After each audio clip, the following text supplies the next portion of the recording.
प्रणाम रुआ सबके स्वागत बा डिजिटल भोजपुरी में। आज की खबर बा भोजपुरी के ट्रेंडिंग स्टार खेसारी लाल यादव जी की तरफ से इनकर एगो नया सॉन्ग आए वाला बा, जो सॉन्ग के नाम हम मोबाइल कवर। रुआ लोग स्क्रीन पर ओकर फोटो देख चुकल बारी। आप सबके बता दें कि ई गाना के टीजर कल सुबह यानी 15 मार्च सवेरे 6 बजे स्पीड रिकॉर्ड के भोजपुरी चैनल पर रिलीज़ हुई। ई गाना के जानकारी बता दी तो गाना के खेसारी लाल यादव जी गईले बारे।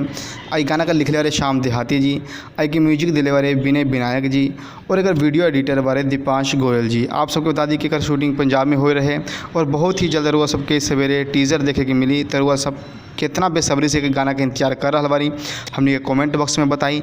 अगर वीडियो रुआ लोग के बढ़िया लागल बा तो वीडियो के लाइक कर दी और कमेंट करी कि रुआ गाना के बारे में का ओपिनियन बा और हमने के चैनल के बारे में का सोचता नहीं। वीडियो के लाइक कर दी, सब्सक्राइब करी और साथ ही साथ चैनल के सब्सक्राइब कर दी। हम खबर देखे खातिर धन्यवाद भैया लोग, थैंक यू।